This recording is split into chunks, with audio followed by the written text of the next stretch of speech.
3, 2, 1, go.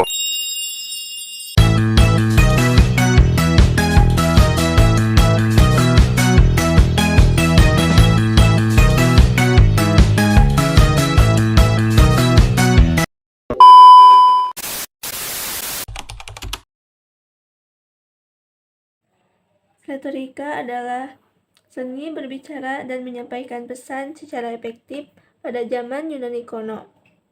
Tokoh perkembangan seni retorika ini adalah Socrates.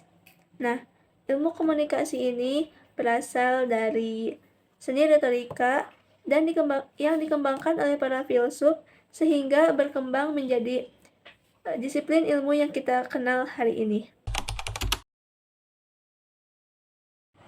Menurut Shannon dan Weaver, komunikasi adalah proses di mana seseorang menyampaikan pesan dengan tujuan mengubah atau mempengaruhi penerima.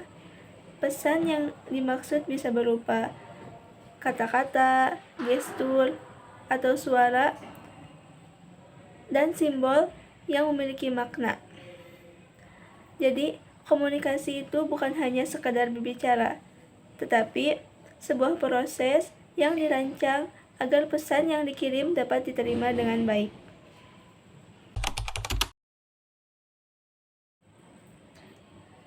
Apa yang disampaikan oleh seseorang itu menjadi sebab, dan reaksi atau respon dari orang lain menjadi akibat. Karena ada proses timbal balik inilah komunikasi disebut sebagai interaksi.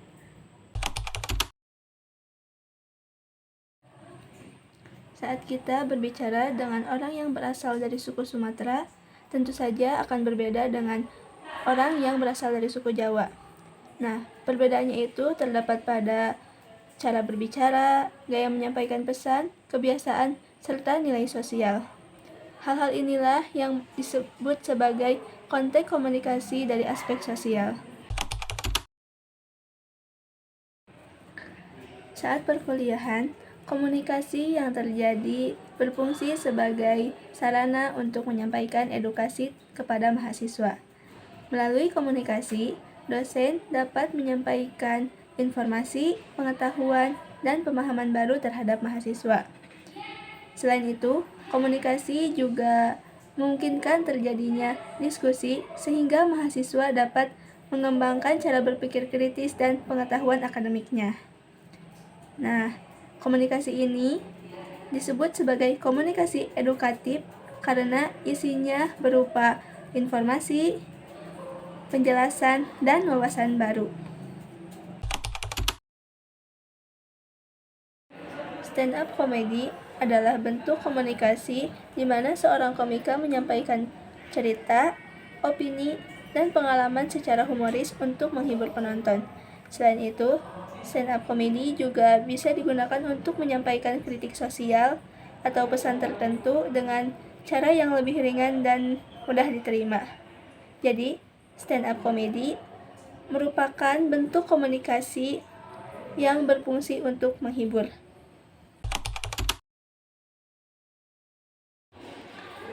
Para bahasa adalah aspek komunikasi yang berhubungan dengan cara kita mengucapkan atau menyampaikan sesuatu, tetapi bukan pada kata-kata yang diucapkan, tapi lebih ke intonasi, volume suara, terus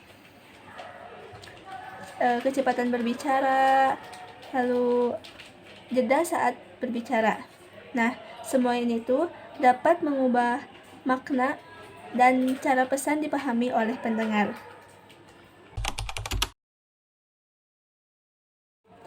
Komunikasi yang sudah terjadi hanya berlangsung satu kali dan tidak dapat diulang atau ditarik kembali.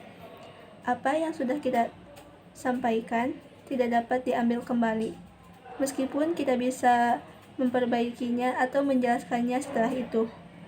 Nah, komunikasi ini disebut sebagai komunikasi yang bersifat irreversibel.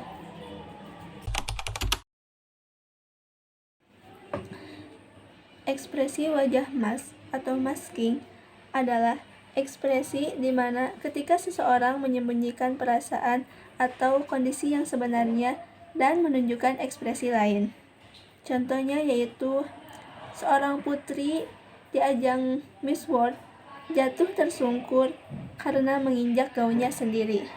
Namun saat berdiri, ia tetap tersenyum, seolah-olah jatuhnya itu bukan hal yang sakit ataupun memalukan. Nah, mungkin si putri ini tuh sebenarnya sakit atau malu, tetapi ia tetap tersenyum agar orang-orang tidak tahu apa yang sebenarnya dia rasakan.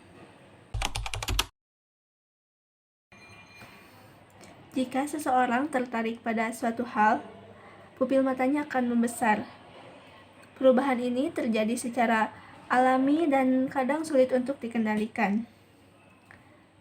Hal ini menunjukkan bahwa mata dapat menyampaikan pesan tanpa perlu adanya kata-kata. Karena itu, pupil mata atau tatapan termasuk ke dalam komunikasi nonverbal. Kita bisa mengetahui minat atau perhatian seseorang hanya dari matanya saja.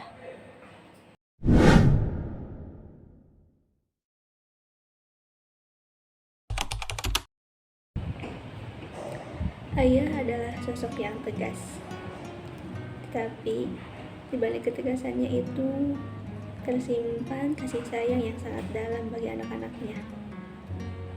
Ketegasannya bukanlah kemarahan, melainkan cara ia menjaga, mendidik, membentuk kami tumbuh menjadi manusia yang kuat. Ayah rela mengorbankan sebagian besar waktunya demi menata masa depan anak-anaknya, tanpa pernah mengeluh dan tanpa pernah meminta balasan apapun. Dulu, ayah hanyalah seorang petani yang penghasilannya pun tidak menentu, kadang untung, kadang juga rugi. Namun semangatnya tak pernah goyah. Ia bekerja dari tanah yang sederhana, tetapi menyimpan mimpi besar untuk keluarganya. Singkat cerita, pada tahun 90-an, ayah mulai bekerja sebagai honorer di KUA kecamatan. Ia menjalani perjalanan itu dengan penuh kesabaran dan keteguhan hati. Hingga akhirnya pada tahun 2014, berkat kegigihannya, ia diangkat menjadi ASN. Setiap hari, ayah berangkat bekerja menjemput rezeki dengan hati penuh harapan. Dan ketika sore hari, ketika langit sudah mulai berubah warna, dan ketika orang-orang memilih untuk beristirahat, justru ayahku melanjutkan kembali perjuangannya ke sawah. Meskipun kini ia seorang ASN, tetapi ia tetap kembali ke tanah sederhana itu, tetap menjadi petani, tetap menjadi pejuang yang tak kenal lelah. Perjuangan ayah tidak ditulis dengan tinta, tetapi dengan peluh dan pengorbanan. Ayah mengajarkan bahwa keberhasilan bukanlah hadiah, melainkan hasil dari kesabaran yang panjang. Ia juga mengajarkan bahwa cinta itu kadang hadir lewat kerja keras, pengorbanan, dan perjuangan yang tidak pernah ia sebutkan. Ayah, terima kasih atas lelah yang kau sembunyikan, atas doa yang selalu kau panjatkan, dan harapan yang kau titipkan. Engkaulah bukti bahwa cinta seorang ayah itu adalah kekuatan paling sunyi, tetapi juga paling hebat.